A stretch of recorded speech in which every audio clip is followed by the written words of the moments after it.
ajarkan kita melembutkan hati keras, supaya senjata iblis remuk dan segera lepas, remuk dan segera lepas.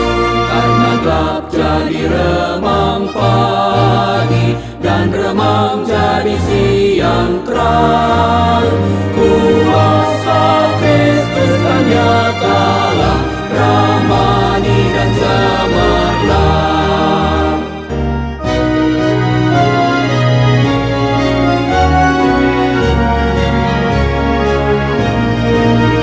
Kita harus membawa berita Allah itu kasih belas. diberikan putra tunggalnya supaya kita lepas, Supaya kita lepas. Karena gelap jadi remang pagi, dan remang jadi siang terang. Kuasa Kristus kan nyatalah, ramani dan cemerlang.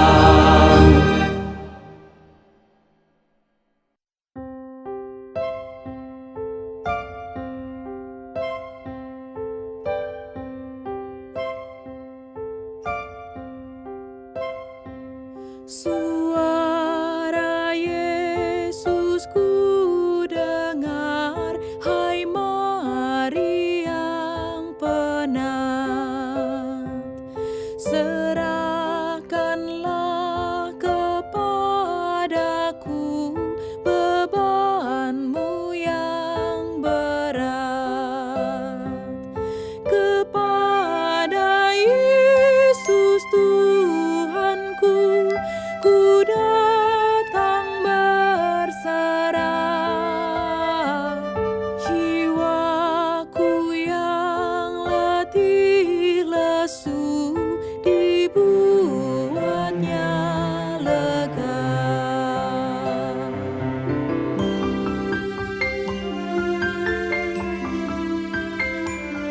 Suara Yesus ku dengar, yang haus datanglah, dan air hidupku beri, hai mari minumlah.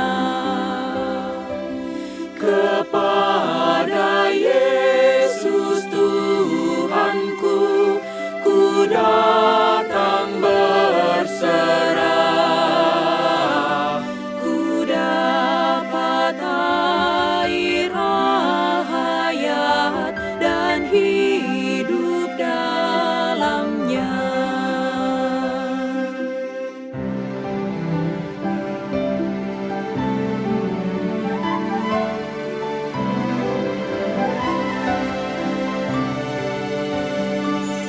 Suara Yesus ku dengar, akulah sang terang.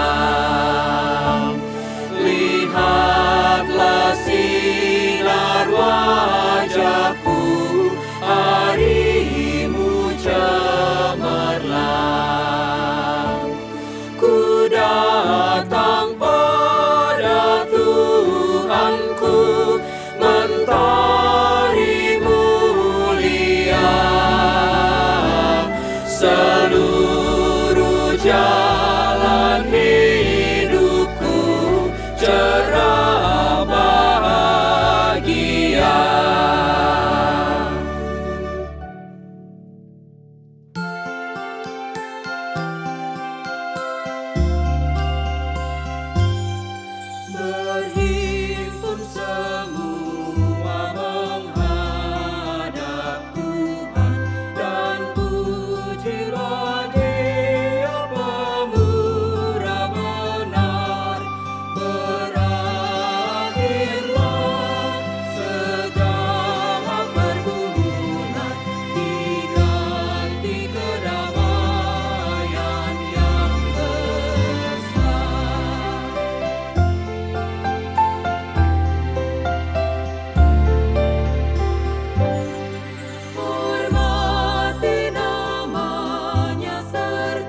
Umat Tuhan yang terkasih, kami informasikan bahwa link ibadah minggu online yang diselenggarakan melalui YKB GKI TV hanya bisa diakses pada 4 jam kebaktian, yaitu pada pukul 9, pukul 11, pukul 5, dan pukul 7 WIB.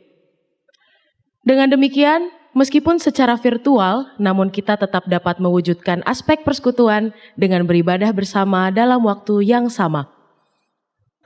Demikian warta pada hari ini.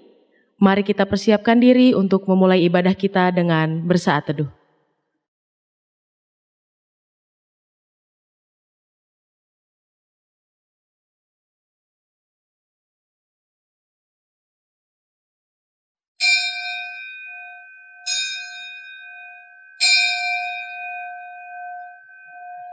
Selamat hari Minggu umat yang terkasih.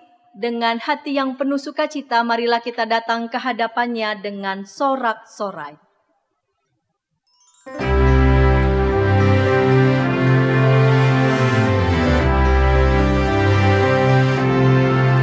Seluruh dunia nyanyikanlah Kau Allahku.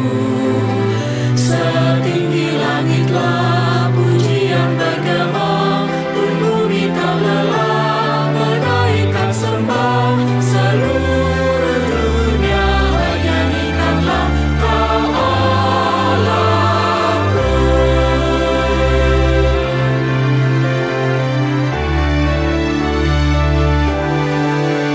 Seluruh dunia nyanyikanlah Kau Rajaku. Gereja bermazmur penuh dengan syukur, khususnya hatimu memuji karja-Mu. Seluruh dunia nyanyikanlah Kau Rajaku.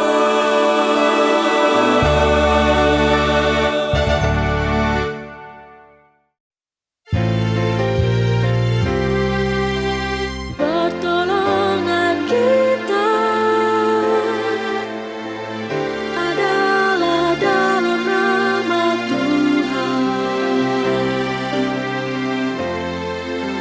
yang menjadikan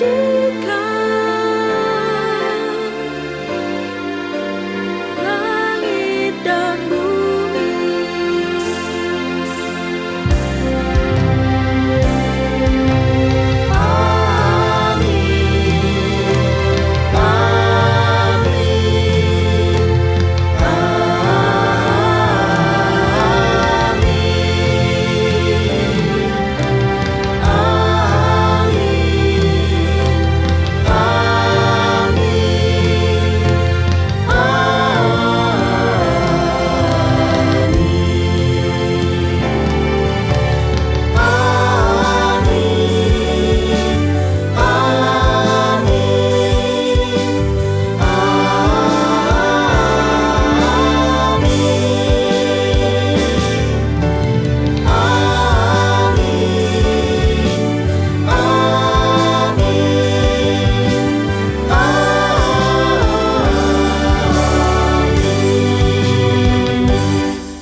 Tuhan beserta saudara. Dan beserta saudara juga.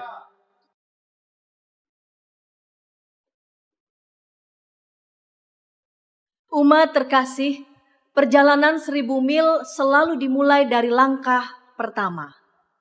Artinya, kita tidak akan dapat mencapai tujuan jika kita tidak melangkahkan kaki kita. Sekalipun langkah kaki pertama tampak sepele, namun dampaknya luar biasa. Di dalam kehidupan ini kita memiliki banyak angan-angan. Untuk mencapai angan-angan tersebut, kita memerlukan strategi. Angan-angan yang besar selalu dimulai dari tindakan sederhana. Tema hari ini adalah mulai dari perkara-perkara kecil. Untuk menghadapi perkara besar, kita harus setia menghadapi perkara-perkara yang kecil. Namun dalam kehidupan yang dijalani, terkadang kita menyepelekan perkara-perkara yang kecil. Padahal Tuhan mengizinkan perkara-perkara yang kecil terjadi dalam kehidupan ini untuk menyiapkan kita dalam menghadapi perkara-perkara yang besar. Di dalam kelemahan inilah kita datang ke hadapan-Nya, mengaku dan memohon ampun atas dosa-dosa kita. Marilah kita berdoa secara pribadi.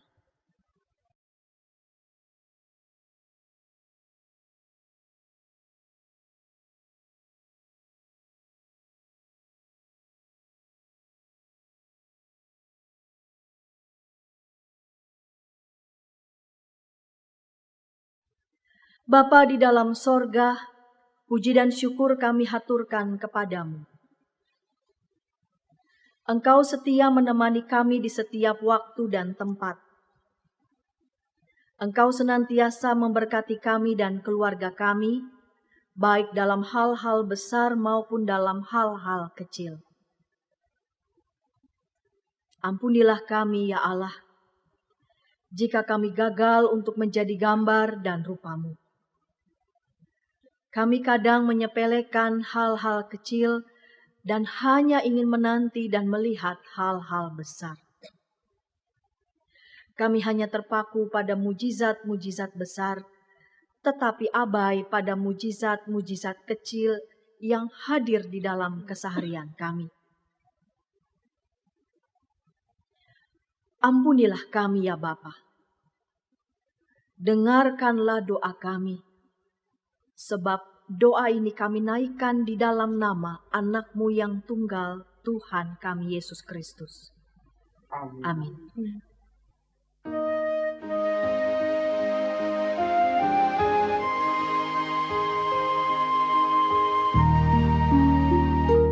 Ya kasih yang merangkulku, menghibur jiwa yang lelah, beri kembali hidupku, supaya dalam sumber-Mu bertambah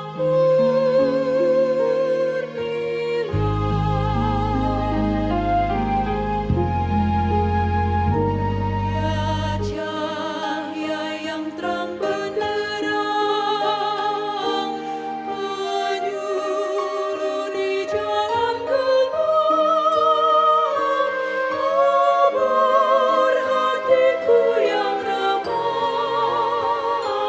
hendak ku sulut padamu agar bertambah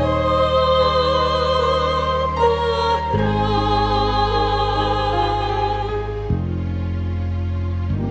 Ya sukacita yang penuh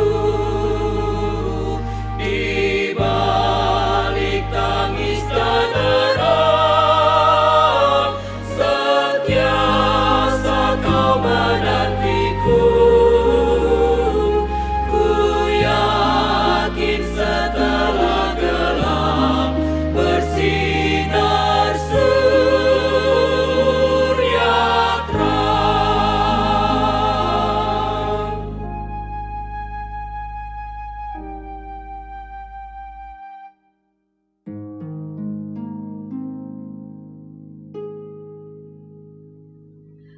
Bagi setiap kita yang telah mengakui dosanya di hadapan Tuhan, dengarkanlah berita pengampunan dari Efesus 2 ayat 10. Karena kita ini buatan Allah, diciptakan dalam Kristus Yesus untuk melakukan pekerjaan baik yang dipersiapkan Allah sebelumnya. Ia mau supaya kita hidup di dalamnya. Di dalam Kristus engkau telah diampuni. Di dalam Kristus engkau pun telah diampuni. Damai Kristus bagimu.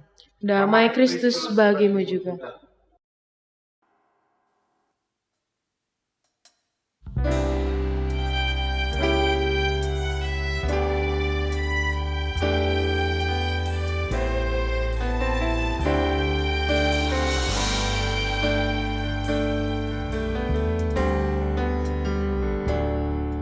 Ku siapkan hati hatiku Tuhan menyambut firman-Mu saat ini.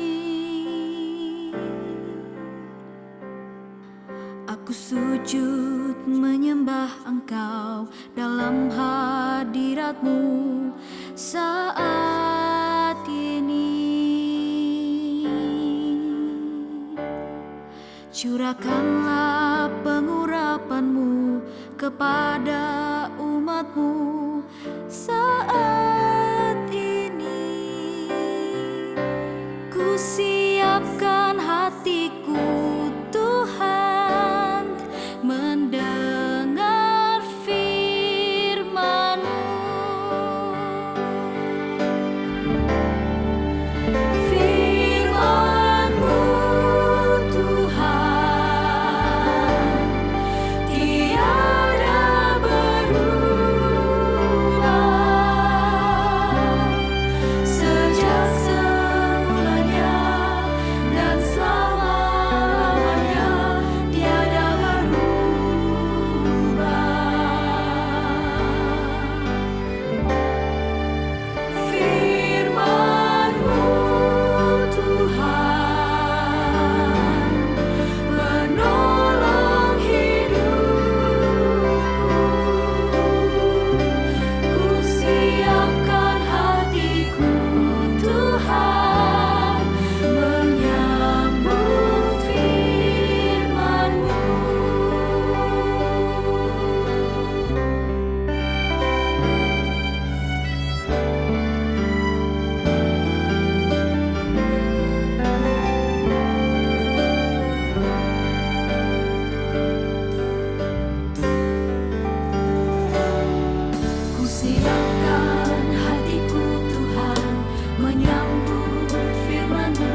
Marilah kita bersatu di dalam doa untuk menyambut firman Tuhan.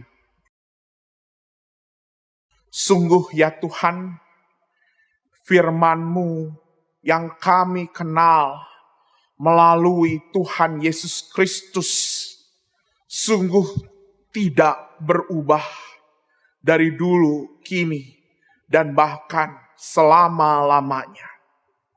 Firman-Mu tidak berubah untuk menguatkan kami. Firman-Mu tidak berubah untuk meneguhkan kami.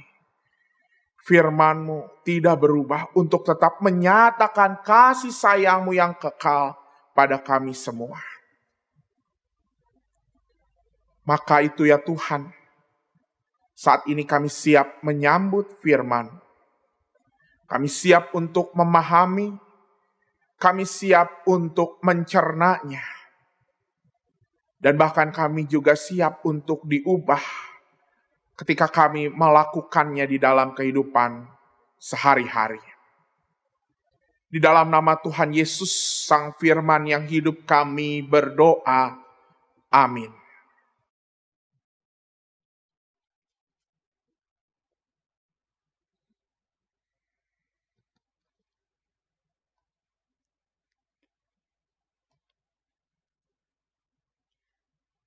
Bacaan pertama dari kitab Amos pasal 8 ayat 4-7. Dengarlah ini kamu yang menginjak-injak orang miskin dan yang membinasakan orang sengsara di negeri ini dan berpikir, bilakah bulan baru berlalu supaya kita boleh menjual gandum, dan bilakah hari Sabat berlalu supaya kita boleh menawarkan terigu dengan mengecilkan eva, membesarkan shikal, berbuat curang dengan neraca palsu. Supaya kita membeli orang lemah karena uang, dan orang yang miskin karena sepasang kasut, dan menjual terigu rosokan. Tuhan telah bersumpah demi kebanggaan Yakub, bahwasanya aku tidak akan melupakan untuk seterusnya segala perbuatan mereka. Demikianlah sabda Tuhan. Syukur kepada Allah.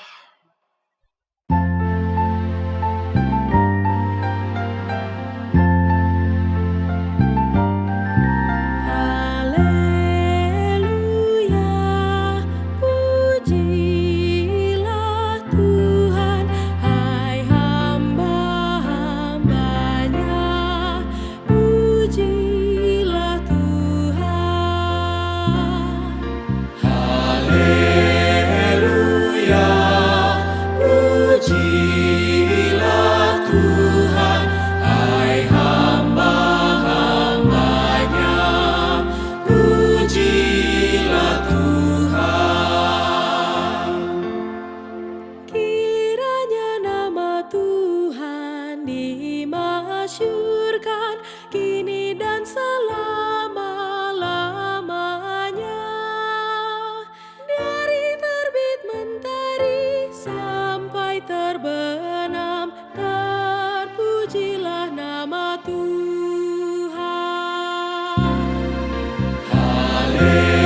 Haleluya, pujilah Tuhan, hai hamba-hambanya, pujilah Tuhan. Ia tinggi mengatasi segala bangsa, kemuliaannya atasi langit. Siapakah seperti Tuhan Allah kita yang diam di tempat tinggi? Haleluya, pujilah Tuhan, hai hamba-hambanya, pujilah Tuhan.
Bacaan kedua dari surat 1 Timotius pasalnya yang kedua, ayat pertama hingga ayatnya yang ketujuh. Pertama-tama aku menasihatkan, naikkanlah permohonan, doa syafaat, dan ucapan syukur untuk semua orang, untuk raja-raja, dan untuk semua pembesar, agar kita dapat hidup tenang dan tentram dalam segala kesalehan dan kehormatan. Itulah yang baik dan yang berkenan kepada Allah Juru Selamat kita, yang menghendaki supaya semua orang diselamatkan dan memperoleh pengetahuan akan kebenaran. Karena Allah itu esa, dan esa pula Dia yang menjadi pengantara antara Allah dan manusia, yaitu manusia Kristus Yesus, yang telah menyerahkan dirinya sebagai tebusan bagi semua manusia.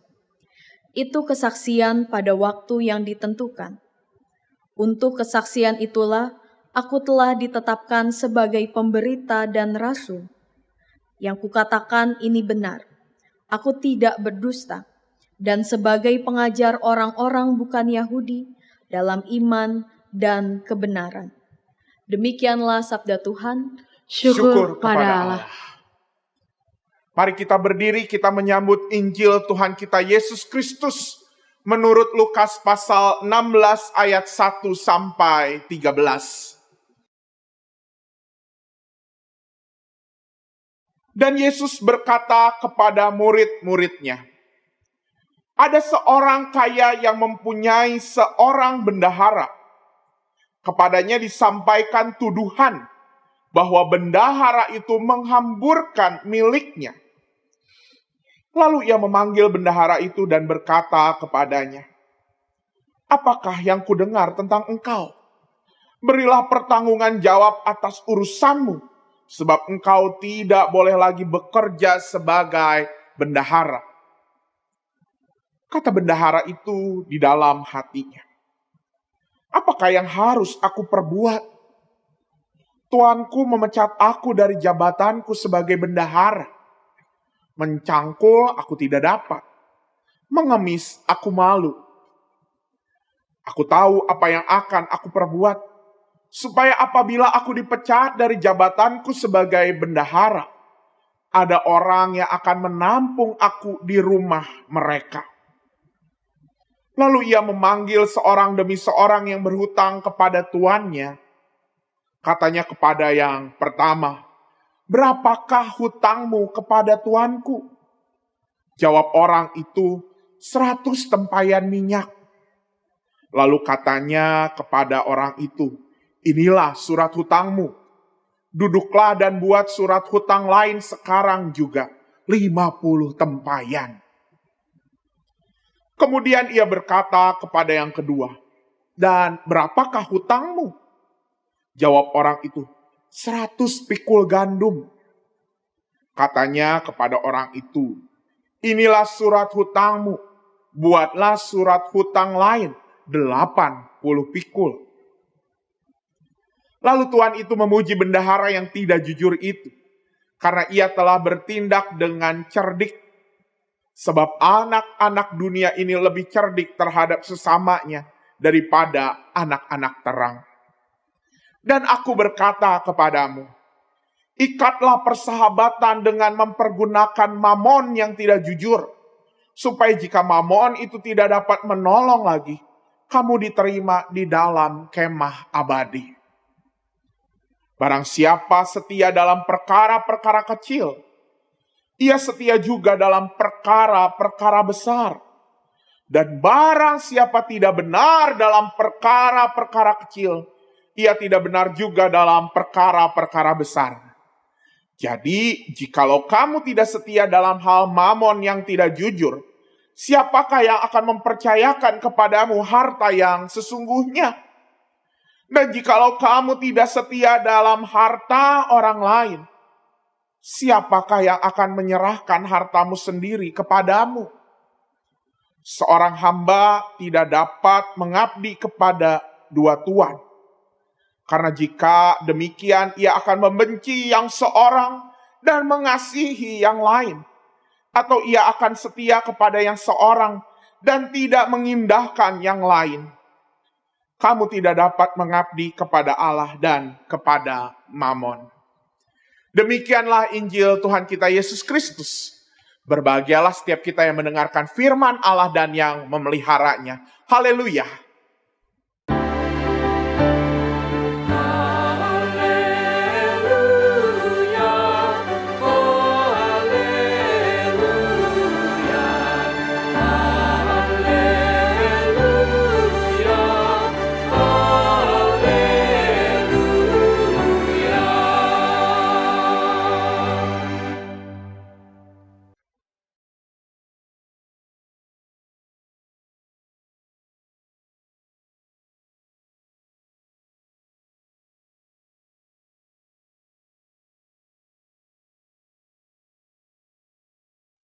Ibu, bapak, dan saudara semua, dalam pengalaman sehari-hari saya yang kesehariannya sering diperhadapkan dengan berbagai tugas tulis-menulis, termasuk menulis naskah khotbah seperti yang saya persiapkan untuk hari ini. Bagian yang biasanya paling sulit dalam tugas menulis menurut saya adalah ketika mau memulai sebuah tulisan. Mengapa hal itu sulit? Mungkin ibu, bapak, dan saudara juga ada yang merasakan hal yang serupa. Karena bagi saya apa yang ditulis di awal itu akan memengaruhi tulisan selanjutnya. Belum lagi ngomongin niat atau mood untuk menulis. Dan tampaknya bukan hanya soal tulis-menulis. Di berbagai aktivitas lain, misalnya aktivitas untuk membuat tubuh makin sehat, untuk memulai makan makanan sehat, memulai olahraga.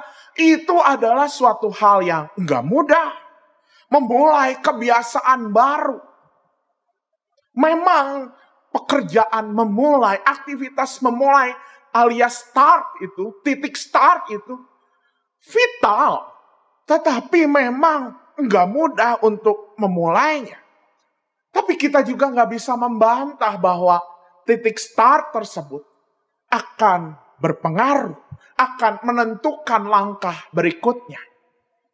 Beberapa waktu lalu saya membaca sebuah artikel yang menyatakan bahwa aktivitas di pagi hari saat setiap orang memulai hari itu akan menentukan bagaimana kesehariannya pada hari itu. Penting untuk memulai.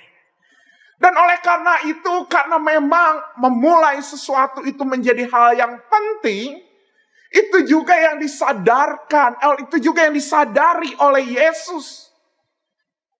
Dalam bacaan Injil kita hari ini, kalau kita lihat di pasal-pasal sebelumnya, di pasal 14, itu banyak orang yang datang kepada Yesus berduyun-duyun untuk mulai mengikutnya. Oleh karena itu ketika Yesus diperhadapkan dengan orang-orang yang mau mulai mengikutnya, Yesus kasih pesan-pesan dulu. Di pasal 14 bagian akhir kita bisa melihat bagaimana Yesus memberi pesan harus melepaskan segala sesuatu. Sanak saudara, harta, dan segalanya. Di pasal 15 ada juga 3 perumpamaan tentang yang hilang-hilang.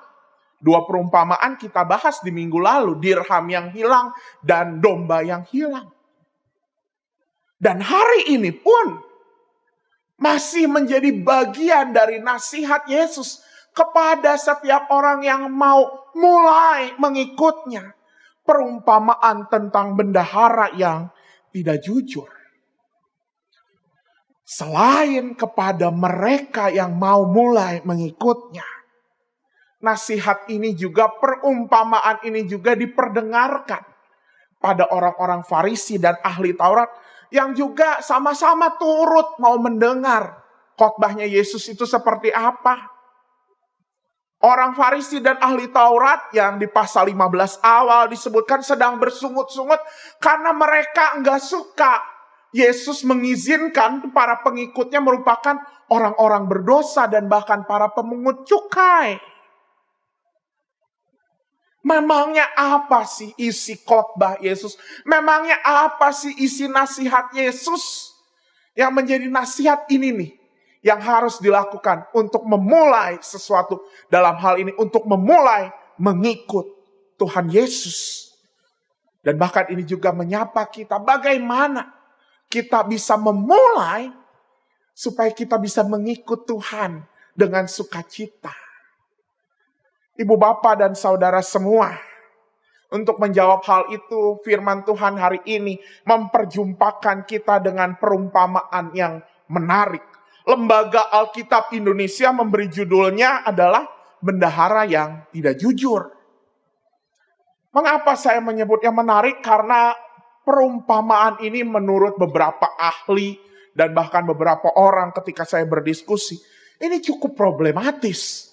Kalau kita melihatnya sekilas, dari perumpamaan ini ada banyak hal yang membuat kita bingung.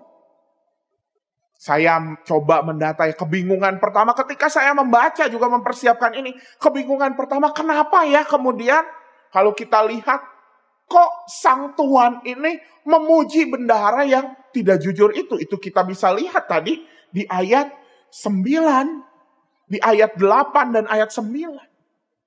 Lalu kemudian di ayat 9 dikatakan ada sebuah istilah mamon yang tidak jujur. Apa itu mamon tidak jujur? Dan bahkan mengapa Yesus berkata agar para pendengarnya mengikat persahabatan dengan mamon yang tidak jujur? Bingung. Dan bahkan ibu bapak dan saudara semua, ada juga penafsir yang menemukan hal yang luar biasa. Saya juga sangat tertarik. Kalau kita lihat di pasal 16 ayat 1, 2 di awal perumpamaan ini, sang tuan itu sebenarnya baru mendengar dari orang lain tentang bendahara ini. Katanya menghambur-hamburkan uang. Baru tuduhan dari orang lain, atau bisa dikatakan ini baru apa? Baru rumor alias baru gosip. Belum ada bukti. Tetapi kemudian sang tuan udah langsung memecat bendaharanya itu. Padahal kalau menjadi bendahara rasanya itu pasti orang yang dipercaya. Di dalam setiap organisasi, di dalam gereja sekalipun ya. Biasanya orang yang megang duit, orang yang bisa dipercaya. Dan sang tuan dapat dengan mudahnya memecat cuman dari rumor. Cuman dari tuduhan orang-orang yang mungkin saja sirik sama si bendahara. Dan bahkan kebingungan lainnya adalah sampai di akhir perumpamaan ini, sebetulnya Yesus tidak menyampaikan secara eksplisit siapa tokoh yang dimaksud. Tuhan itu menggambarkan siapa, bendahara yang tidak jujur itu menggambarkan siapa. Sehingga para penafsir memang punya berbagai tafsiran untuk menafsirkan teks ini. Namun dari semua kebingungan tersebut, ada satu hal yang menarik yang muncul di dalam teks Injil kita hari ini. Perumpamaan tentang bendahara yang tidak jujur justru memiliki kesimpulan yang ada di ayat 10. Dan itu yang menjadi inspirasi tema kita hari ini. Apa yang dikatakan di ayat 10? Barang siapa setia dalam perkara-perkara kecil, ia setia juga dalam perkara-perkara besar. Dan barang siapa tidak benar dalam perkara-perkara kecil, ia tidak benar juga dalam perkara-perkara besar. Itulah kesimpulan Yesus atas perumpamaan soal bendahara yang tidak jujur. Karena saya tertarik kenapa kesimpulannya kemudian tiba-tiba jadi seperti ini, saya mencari bahasa Yunani dari kata-kata kunci yang ada di ayat 10 ini. Di ayat 10, kata kecil yang saya cari, itu ternyata berasal dari kata Yunani elakisto gitu ya. Yang secara harfiah berarti bukan hanya sekadar kecil, tapi apa? Katanya sangat kecil dan bahkan dibilangnya mikroskopis. Wah, kalau mikroskopis itu artinya apa sih? Nggak terlihat, nggak tampak kalau kita nggak pakai mikroskop. Mikroskopis, kecil banget. Dan yang lebih menarik lagi, sedangkan kata besar berasal dari kata Yunani polo. Dan ternyata polo ini artinya adalah bukan sekadar besar secara ukuran, tapi apa? Semakin lebih, much more, lebih lagi dan lebih lagi. Ibu bapak, jadi ketika membaca ayat ini saya pun merefleksikan. Ternyata soal kecil dan besar yang disinggung di ayat ini bukan bicara soal ukuran. Oh, yang ini kecil, yang ini besar. Tapi ini bicara soal sifat-sifat elaskio, kecil sampai kecilnya, sampai enggak terlihat, sampai enggak menonjol. Dan ketika ngomongin besar, itu adalah sesuatu yang kemudian terus bertumbuh, terus lebih dan lebih lagi dari waktu ke waktu. Maka perikop ini dengan jelas Bapak Ibu bukan lagi mengklasifikasi. Kemudian kita bisa mengelompokkan, hal ini mah hal yang kecil, ini hal yang besar. Kemudian kita bikin kategori ini loh kegiatan yang nilainya kecil, nilainya besar. Bukan dalam rangka itu. Tapi yang Yesus ingin sampaikan adalah setialah dalam perkara-perkara kecil. Artinya apa? Perkara-perkara yang membuat diri kita mikroskopis, enggak terlihat sama orang lain. Perkara-perkara yang membuat diri kita tidak menonjol. Perkara-perkara yang membuat diri kita enggak terlihat kita lagi sedang pencitraan. Karena ketika kita setia pada hal itu, pada hal yang tidak dilihat, pada hal yang enggak tampak, disitulah kita akan setia dalam perkara besar. Disitulah kita akan mengalami pertumbuhan. Menjadi pribadi yang terus lebih dan lebih bertumbuh. Menjadi pengikut Kristus yang lebih dan lebih lagi. Dan hal ini menjadi sekaligus menjadi kritik juga pada orang-orang Farisi dan ahli Taurat. Maka Yesus berkata, siapa yang tidak benar dalam perkara-perkara kecil, dan itu yang terjadi di dalam orang Farisi. Orang Farisi dan ahli Taurat, wah kelihatannya mah saleh. Tapi di dalam hal-hal yang tidak terlihat dalam kesehariannya, boro-boro saleh. Sama seperti yang dikatakan Nabi Amos tadi di bacaan pertama. Hari Sabat, mereka bersyukur, mereka memuji Tuhan. Tapi setelah hari Sabat mereka memeras orang. Sesuatu yang tidak menonjol justru tidak menunjukkan ketidakbenaran. Kata Yesus apa?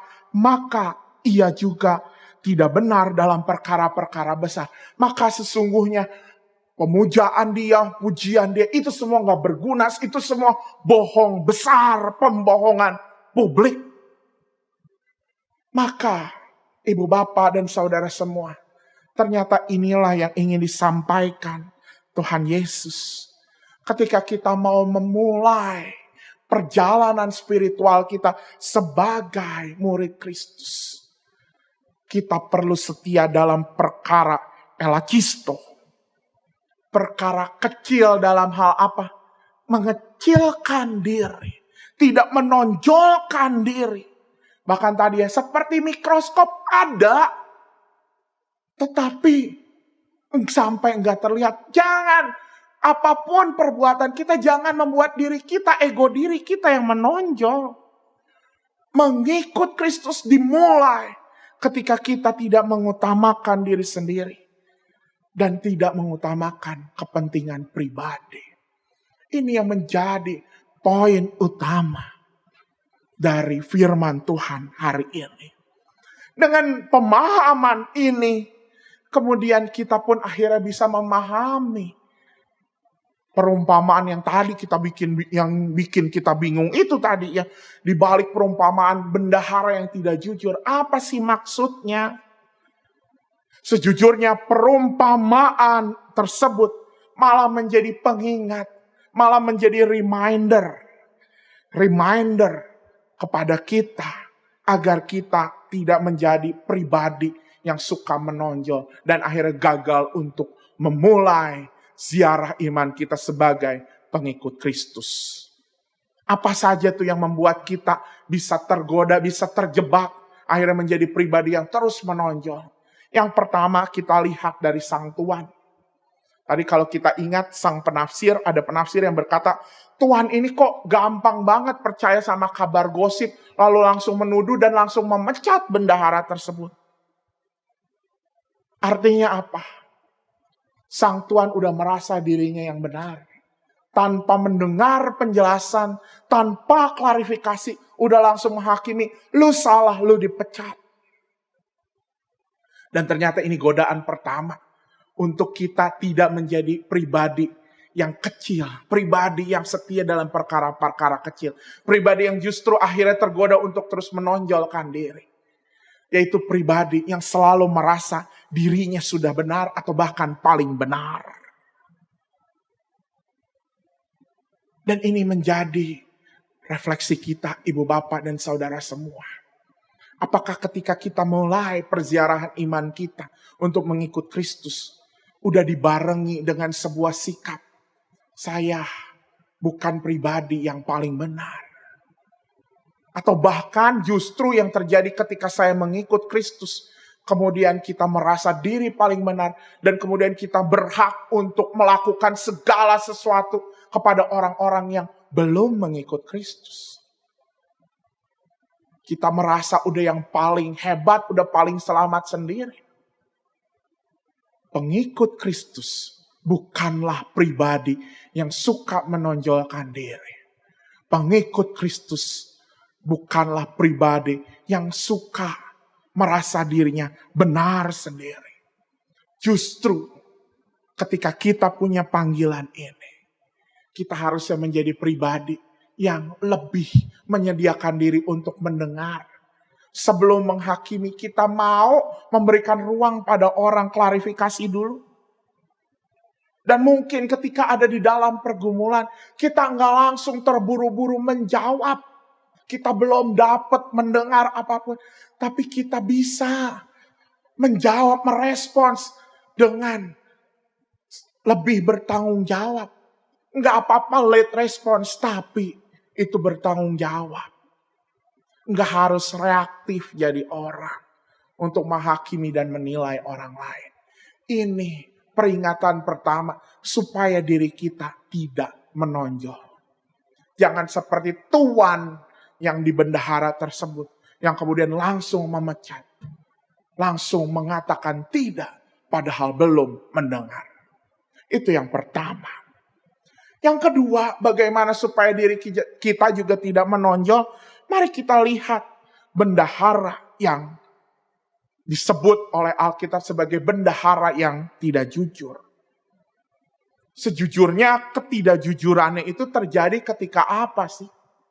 Dia belum terbukti bahwa dia benar-benar korup atau menghambur-hamburkan harta sang tuan. Tapi ketidakjujurannya terjadi ketika dia ngasih diskonan tuh. Ngasih diskon pada orang-orang yang berutang pada tuannya. Seolah diskon itu berasal dari sang tuan. Maka Bapak Ibu sebenarnya yang terjadi pada saat itu, orang-orang yang dikasih diskon utangnya itu berterima kasih bukan hanya kepada bendahara. Tapi kepada siapa? Kepada sang tuan. Wah, tuan ini baik ya. Ngasih diskon, saya punya utang 100 dikasih saya cuman suruh bayar 50. Saya punya utang 100 cuman suruh bayar 80 gandum. Nama tuannya pun jadi masyhur, jadi harum. Gara-gara perbuatan si bendahara yang tidak jujur ini. Artinya apa? Makanya sang tuan kemudian memuji. Karena apa? Namanya pun turut jadi baik. Namanya pun turut menjadi harum. Dan inilah kecerdikan. Kecerdikan sang bendahara. Dia tidak kemudian menjelekkan tuannya. Dia tidak menjatuhkan tuannya. Tapi justru dia juga menyatakan kebaikan. Bahkan menyatakan kebaikan juga pada orang lain, pada orang-orang yang mengutang pada tuannya. Menyatakan kebaikan juga, nama tuannya jadi masyhur. Dan juga menyatakan kebaikan untuk dirinya sendiri. Inilah yang utama yang kita pelajari dari perumpamaan ini. ketika kita ada di dalam pergumulan, ketika kita ada di dalam, tadi ngobrol sama Pendeta Santi, gray area, kita sering ngomongin, kita sering berada di dalam zona abu-abu, ini benar atau salah, ini hitam atau putih. Ternyata panggilan kita di dalam situasi itu ketika kita galau, bukan dengan kemudian mengkambing hitamkan orang lain, menjatuhkan orang lain. Tapi dengan berbuat baik, tetap berbuat baik kepada orang lain. Tetap menunjukkan perbuatan baik untuk semua orang, termasuk untuk diri kita sendiri. Ini bukan ngomongin egois. Tapi diri kita juga, kita yang tahu apa yang baik untuk diri kita. Tapi di saat bersamaan kita juga perlu melihat kebaikan. Kita perlu berkarya untuk kebaikan bagi orang lain. Maka inilah poin yang kedua. Terus berbuat baik kepada semua orang. Itu membuat diri kita juga tidak terjatuh pada dosa menonjolkan diri. Kita tetap bisa jadi mikroskopis di dalam kehidupan kita. Yang pasti ketika perbuatan baik dilakukan, tentunya ada pengorbanan. Sang bendahara, dia bisa aja menggugat sang tuan lalu menang, dia nggak jadi dipecat. Tapi dia tidak melakukan hal itu karena itu akan menyakitkan sang tuan. Tapi sang bendahara memilih perbuatan yang memang ada pengorbanan. Ya nggak apa-apa saya dipecat. Tetapi itu tetap menjaga kebaikan. Ini panggilan kita. Memang di dalam praktiknya ini menjadi seni dalam hidup kita. Tetapi prinsip yang utama ketika kita ada di dalam pergumulan, pokoknya kita tetap berbuat baik. Termasuk pada orang-orang yang menyakiti kita, kita pun tetap dipanggil untuk berbuat baik. Di situ kita sedang menjaga diri untuk tidak jatuh pada dosa menonjolkan diri. Itu yang kedua. Lalu yang ketiga, kita juga dikagetkan dengan apa yang ada di ayat 9. Dan aku berkata kepadamu, ikatlah persahabatan dengan mempergunakan mamon yang tidak jujur. Ini mau nyampain apa sih artinya? Tidak menonjolkan diri. Kemudian akhirnya kadang kita membuat, ya udah ini kan hal-hal yang fisik, hal-hal yang lahiriah. Saya mah nggak mau, saya mah pokoknya langsung pada Tuhan. Akhirnya tidak mau menunjukkan, tidak mau melakukan hal-hal yang kelihatannya besar, hal-hal yang lahiriah. Saya di belakang panggung aja. Bersahabat dengan mamon yang tidak jujur bukan berarti kemudian kita anti pada hal-hal yang lahiriah. Bukannya anti, tapi itu bukan tujuan utama. Dan justru ketika kita tetap melakukan, tetap bersahabat dengan hal-hal yang lahiriah, itu justru melatih diri kita. Benar gak nih kita menguasai diri? Benar gak kita bisa menonjolkan diri? Nggak jatuh pada dosa penonjolan diri? Contohnya saja kepada orang Farisi. Yesus keras ngomongin kepada orang Farisi dan ahli Taurat. Jangan menonjolkan hanya lewat ibadah, kesalehan. Tapi apakah dengan demikian Yesus mengajarkan supaya kita nggak beribadah, supaya kita nggak hidup saleh? Enggak juga. Yesus tetap mengundang kita untuk beribadah. Yesus tetap mengundang kita untuk mengikuti ritus-ritus kesalehan dan segala macam. Di Timotius bahkan diajak tadi ya untuk tetap berdoa. Tetapi jangan terpaku pada metodenya itu. Fokusnya adalah kita mau bertumbuh di dalam Tuhan. Dan di situ juga kita sedang tidak terjebak untuk menonjolkan diri. Karena apa? Artinya kita juga mau setia pada hal-hal kecil, hal yang kelihatannya tidak rohaniah gitu ya.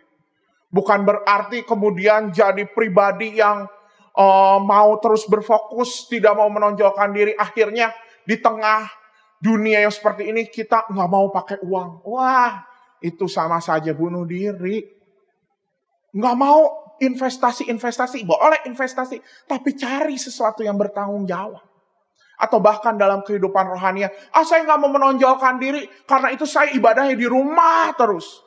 Hati-hati juga ibu bapak. Jangan-jangan justru itu kita sedang menonjolkan diri. Lagi merawat rasa malas kita untuk beribadah, untuk datang ke gereja. Ibu bapak dan saudara semua, mulailah dari perkara-perkara kecil.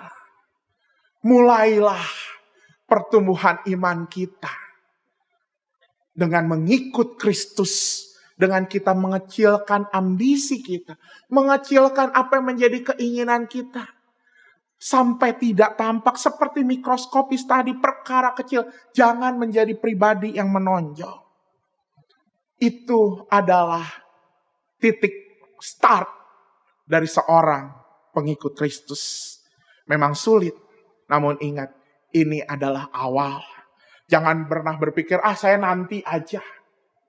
Kalau keburu nanti aja udah keburu enak.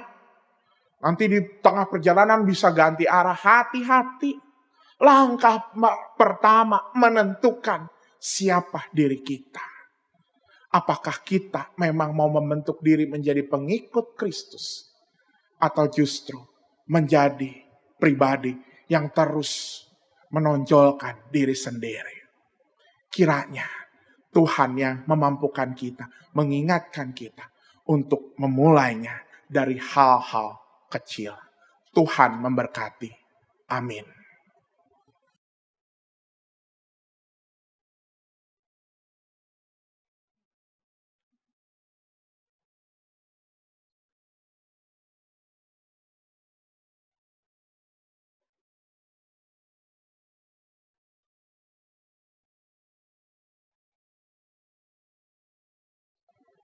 Marilah kita bersama dengan umat Allah di masa lalu, masa kini, dan masa depan, mengingat janji baptisan kita dengan menyanyikan pengakuan iman rasuli.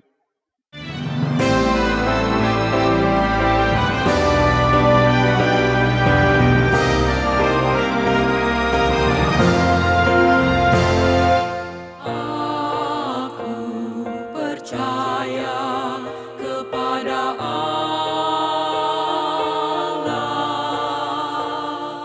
Bapa yang Maha Kuasa, Khalik langit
Umat yang terkasih, mari kita bersatu di dalam doa syafaat. Ketika firman Tuhan hari ini mengingatkan kami untuk memulai dari perkara-perkara kecil. Kami sungguh diingatkan bahwa untuk mengikut Tuhan, kami pun perlu memulainya ketika kami tidak menjadikan diri kami besar menonjol sendiri. Tapi ketika kami mau menjadi kecil, tidak menonjolkan diri, tidak menonjolkan kepentingan kami pribadi, dan bahkan tidak merawat kemauan, keinginan kami untuk menjadi sesuatu yang harus kami lakukan, bahkan orang lain mengerti. Karena itu di dalam panggilan kami untuk menjadi pribadi-pribadi yang terus meminimalkan ambisi hidup kami, meminimalkan ego diri kami. Saat ini kami ingin berdoa untuk sesama-sesama kami. Biarlah ya Tuhan, kehidupan sesama kami, keluarga kami, kehidupan rekan-rekan kami, dan bahkan kehidupan orang-orang yang pernah menyakiti diri kami ya Tuhan. Kiranya Tuhan tetap menyatakan kebaikan pada mereka. Dan bahkan ajarlah kami untuk kami juga dapat terus berlaku baik. Untuk dapat melakukan sesuatu dengan berpikir dahulu, dengan bertanggung jawab. Supaya perbuatan-perbuatan kami tidak hanya menjadi luapan emosional belaka. Kami mengingat sesama kami juga ya Tuhan, yang saat ini sedang bergumul oleh karena krisis ekonomi, krisis pekerjaan, maupun mereka yang sedang bergumul di dalam pendidikan. Ataupun mereka yang sedang berada di area abu-abu, di dalam pekerjaan mereka harus menghadapi kebingungan, kegalauan untuk memutuskan apa perbuatan yang harus mereka lakukan. Kiranya Tuhan menyertai mereka. Berikan hikmat kepada mereka semua ya Tuhan. Berikan sebuah penghayatan bahwa kasih-Mu senantiasa menyertai mereka. Sehingga mereka tidak pernah mengalami ketakutan. Kami juga ingin berdoa untuk setiap gereja Tuhan. Baik yang ada di Indonesia maupun dimanapun gereja-gereja ini berada. Kiranya gereja-gereja juga bukan hanya semata-mata membesarkan nama gereja, atau bahkan membesarkan kuantitas jumlah anggota jemaat. Tapi kiranya membesarkan karya Tuhan. Ketika pelayanan gereja semakin bertumbuh, semakin banyak orang yang merasakan berkat Tuhan. Semakin banyak ciptaan ini di dalam lingkungan juga yang merasakan bahwa kasih Tuhan memang nyata.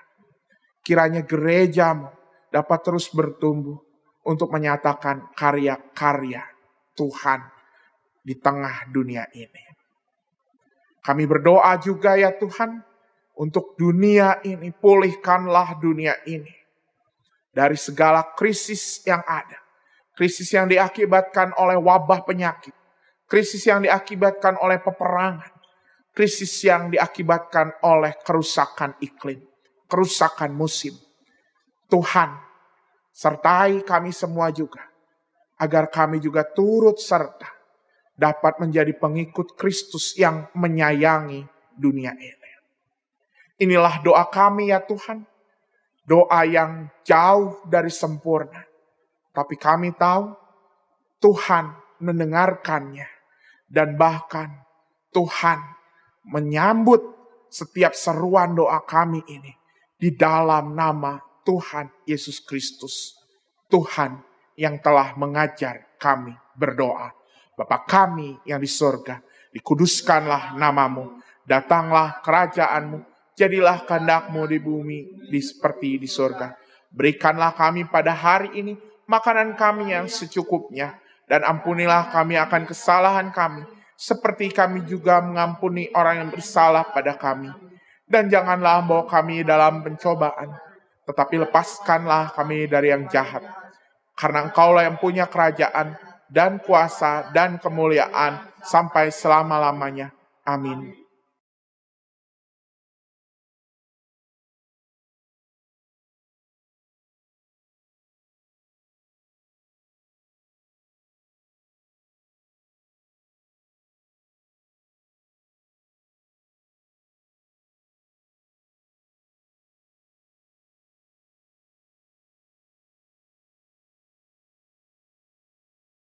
Mari kita berikan persembahan kepada Tuhan.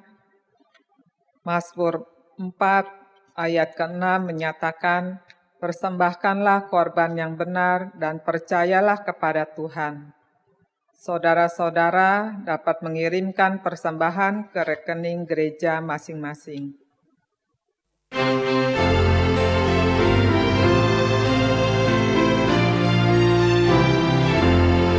Pakailah seluruh hidupmu dalam ladang dunia, tiap harta dan talentamu pergunakan baginya. Berkat Tuhan tersedia bagi orang yang meminta, Dia tahu yang kau butuhkan, kini dan selamanya. Sungguh banyak waktu terbuang untuk hal yang tak perlu. Tuhan banyak beri peluang menyalurkan kasih-Mu. Berkat Tuhan tersedia bagi orang yang meminta, Dia tahu yang kau butuhkan, kini dan selamanya.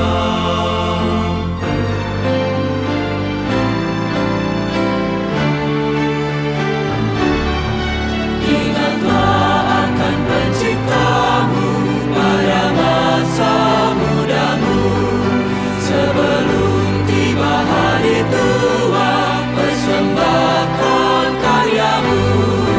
Berkat Tuhan tersedia bagi orang yang meminta, Dia tahu yang kau butuhkan, kini dan selamanya.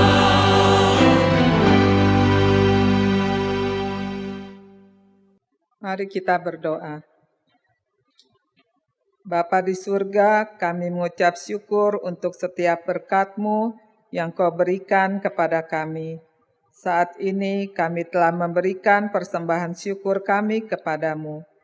Kiranya persembahan kami ini berkenan di hadapan-Mu. Pimpinlah setiap orang yang mengelola persembahan ini supaya menjadi berkat banyak orang. Di dalam nama Tuhan Yesus Kristus kami berdoa dan mengucap syukur. Amin. Amin.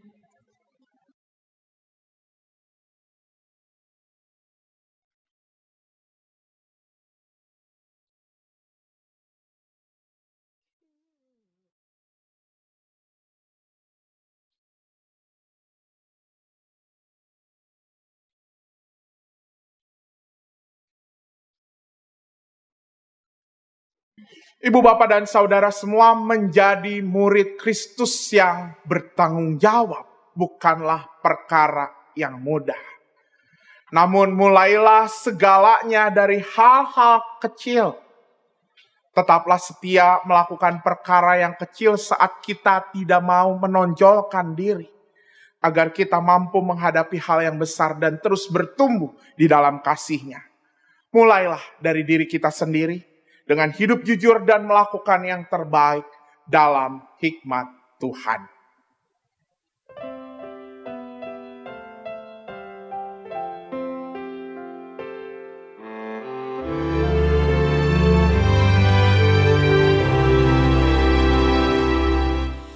Ku mulai dari diri sendiri untuk melakukan yang terbaik. Ku mulai dari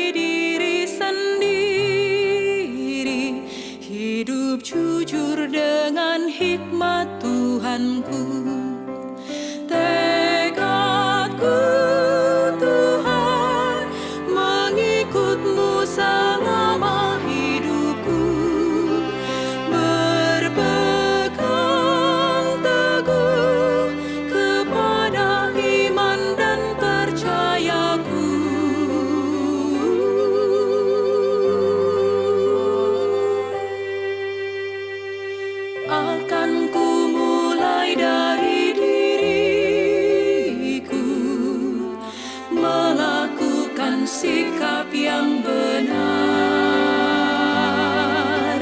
Biarpun kecil dan sederhana, Tuhan dapat membuat jadi besar.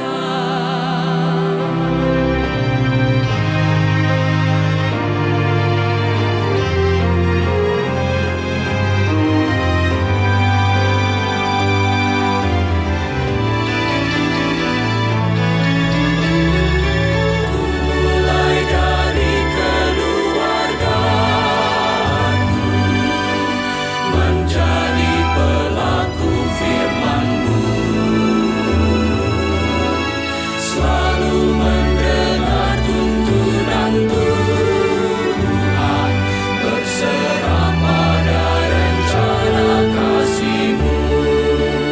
Kadang-kadanglah jawaban Tuhan atas doaku. Ku pegang teguh, Tuhanku memberikan yang terbaik.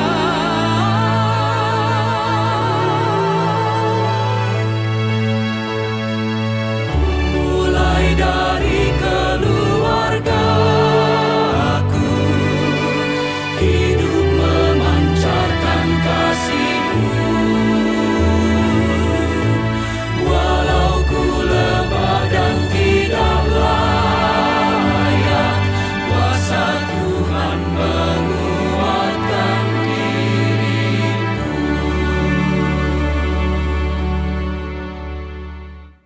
Maka arahkanlah hatimu kepada Tuhan.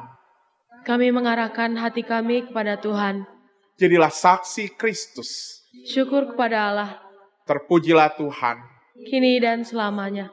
Kini kita menyambut berkat penyertaan Tuhan.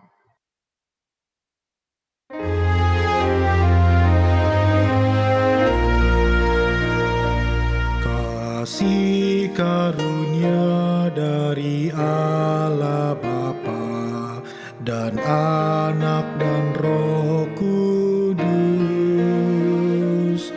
kiranya beserta kamu sekalian, sekarang dan selamanya. Haleluya, amin. Haleluya, amin. Haleluya, haleluya, amin. Haleluya,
Sahabat, mari dukung pelayanan dan pekabaran Injil melalui YKB dengan membagikan link acara ini kepada sebanyak mungkin orang. Dukungan juga dapat saudara lakukan dengan mentransfer dukungan finansial ke rekening BCA ke nomor 450 305 2990 450 305 2990 atas nama Yayasan Komunikasi Bersama.